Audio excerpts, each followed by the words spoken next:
welcome to the Sports Express show. This is all about the football segments. Of course, we're going to be looking at transfers today. The name is Ian and Yuswa, and of course, I have two brothers. Mr. Melani. How's it? All good, brother, man. So we're just going to get straight into it, man. We're talking football transfers. Of course, it's that season now. The transfer window is open. The rumor mill is churning, my friend. It's just churning. It's going on. It's the transfer season. Very exciting for all fans. Very exciting for us. So we're going to get straight into it, man. We're going to start with the big one. Real Madrid, the biggest players in the transfer window this season. 5 new signings. Yeah. Exciting. Very exciting. Eden Hazard, Ferland Mendy, Militao, Luka Jovic is actually 4 signings so far. That's fine, but here's one thing I'm wary about or cautious about as Real Madrid. Yeah. As you all know, in like recent history, when you overbuy, and then when you try and put these players in a team in their first season, it doesn't go so well. Same thing happened with Tottenham. When with AVB, he bought like 8 new players with their real money. Same thing happened with Liverpool and Suarez. Exactly, and they just pumped these players in, and they expected magic to happen, and it didn't happen. So I think they should find, as Real Madrid, they should find that balance of like, okay, we've replaced critical players, but we should still have the core identity so that we don't have a bunch of individuals trying to find each other. Yeah. So that will be up to Zinedine Zidane, of course. But I would say I'm happy with the buys. The buys make a lot of sense because Mendy is a left back. Obviously, Marcelo is aging, so he's gonna come in there and do his thing. And the main thing with Real Madrid was the attack. So replacing Cristiano Ronaldo, replacing the 50 goals that Ronaldo scored every season. Obviously, one player can't do that. That's impossible. That's too much to ask for.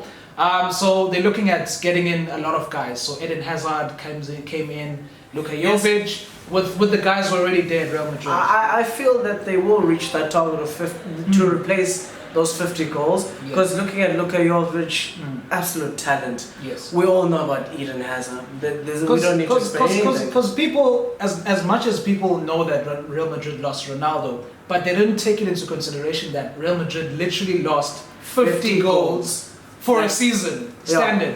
Not that they just lost a player, they lost 50 goals every season. So that's why they had a season they had last season, terrible season in their standards. So this was very important to Uti. They find a replacement for them. And then you also have, what I like about even Luka Jovic is the fact that he will be that number 9. That guy, the focal point. Yes, the focal point. Whereas we know Benzema, he always likes to drop and get the ball, and then there's nobody to feed or to give the ball to. So I think, in fact, I would go as far as to say I know that these buys were fantastic. I just hope that they don't overdo it. They don't overreach, because these are the purchases that we needed. I just hope they carry on with the same mindset. So do you think Real Madrid are going to come through with more buys this transfer window? Are you foreseeing anything? I hope not. You hope not?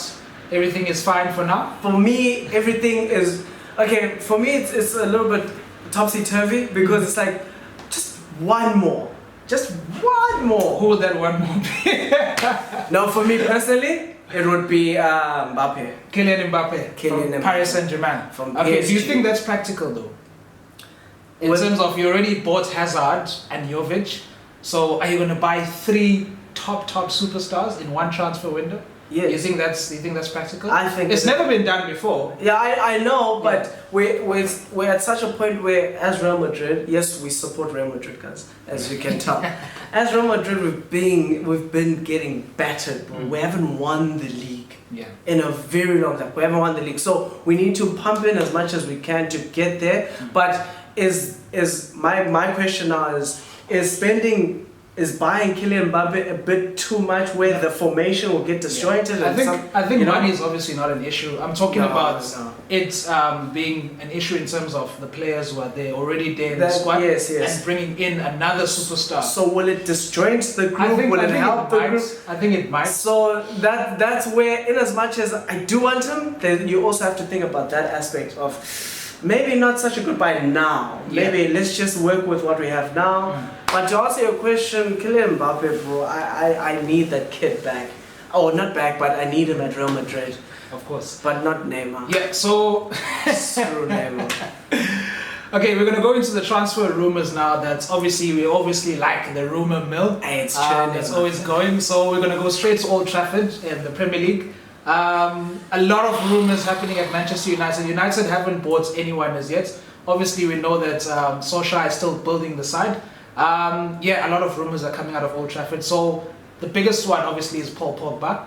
And his desire of going back to Italy or wanting a new challenge, as he put it. Yeah. He said so himself on Sunday. There's nothing new about that challenge, but please, go. Please go. Please go. Because just like that. No, go. Go. Just go. Because here's the thing, in any, whether it be a team, whether in business, whatever outcome it is, no one person is bigger than what you build. You understand what I'm saying? So if you want to go, then go, because you, being Paul Pogba, might be sulking and you drag other people down and you might isolate yourself, and that corrupts the whole team culture. So if he wants to go, by all means go. Then that money you can buy smart. And then rebuild the team. Because another thing, we're in a tight corner in the sense that yes, we Manchester United, but we're not Manchester United. If you get what I'm saying, we're not as big as we used to be. So people who we are touted to get are thinking, oi, but because there's no Champions League, as well. We came in very low in the table, not Manchester United level. So why would I? Go there as a big player when maybe, for example, PSG, Barcelona, all these want me. So no big name is going to want Manchester United. So I think it's a smart move from Ole Gunnar Solskjaer to go for the young ones and to build them up. Okay. Only if they keep him though. Because for the future. Yeah, for the future. Long term. So So in terms of Pogba's departure now, obviously two likely destinations. It's Real Madrid. There have been talks about him going to Real Madrid. No. And Maurizio Sarri wants him at Juventus. Juventus. Back at Juve. Yeah, back at Juve. I think he loves it there. I think they love him there. I think that's fairly obvious. And besides, we don't. I don't need him at Real Madrid. I don't need him at Real Madrid. Okay. I don't. Okay. Can you see Paul Pogba donning the white shirt? Anything is possible. Can you see? Is he okay? Let me ask you this question: is he worthy to don the white shirt? I think Paul Pogba plays well in a good team. I think when he plays in a fantastic team, he's a world-class midfielder. We can't deny the fact that Pogba is world-class. Oh no, definitely. The thing is, he thrives. You don't build a team around Pogba. Pogba is an extension of an already great team. So I think he'd dull at Real Madrid. Personally, I think it do at Real Madrid. It's just that at Manchester United, obviously, there's the pressure, the price tag couldn't handle the pressure. So he must go. He's not gonna handle it now. He's not gonna. What is he gonna handle it for? What is he? What? Yeah. He must go. Okay. Another big rumor that's going back and forth is between Crystal Palace and United. So United want to purchase Aaron Wan-Bissaka, the right back, a young player is currently playing in the Under-19 Euro Championship. Palace rejected a bid. Initially, it was 32 million. How selfish is Palace?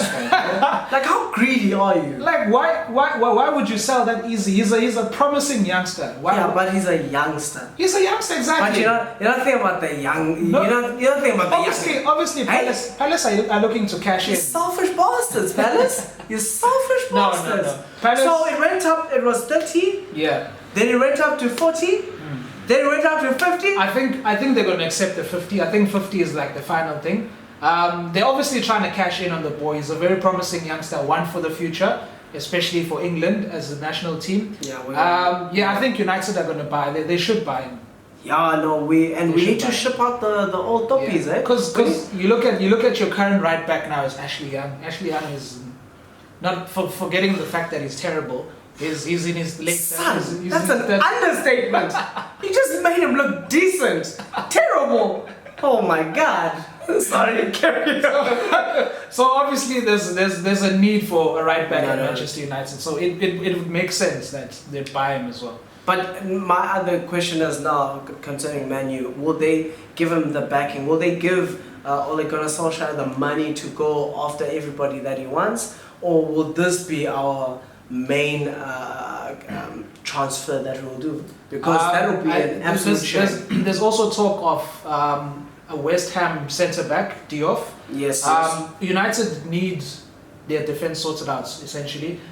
So Wan-Bissaka is the main guy in defence who's going to come in, and then Diouf is another one, amongst other centre backs that United are rumoured to be targeting. Yeah. So we're going to see from there. We'll see, man. We'll see if that pans out. Is there any other team that's transfer news that's big happening around besides the rumours? No, look, I mean, apart from Matt Hummels going back to Borussia Dortmund, that was a bit funny.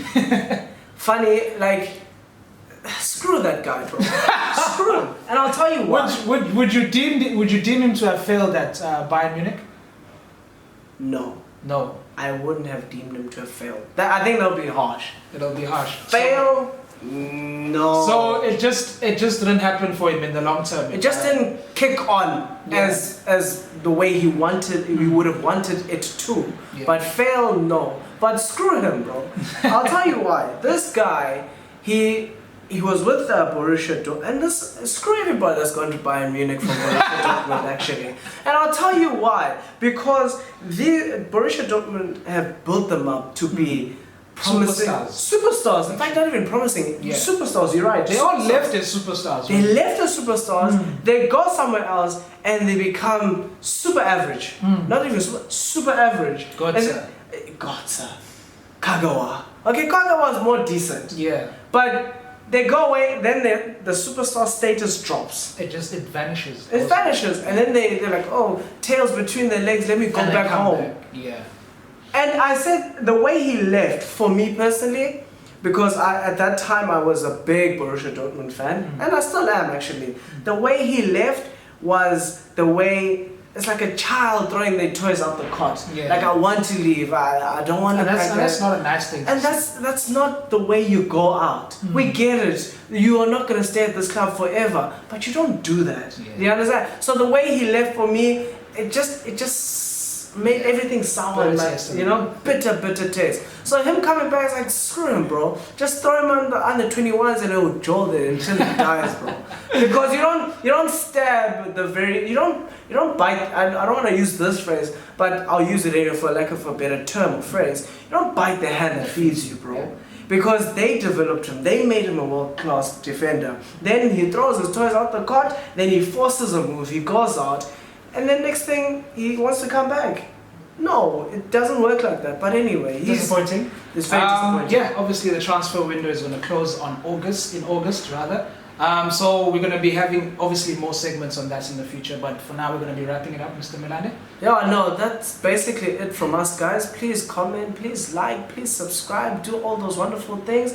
And yeah, if you have any criticism or anything that you want to talk about in the comment section, please go ahead. Thank you very much, guys. Cheers. Cheers.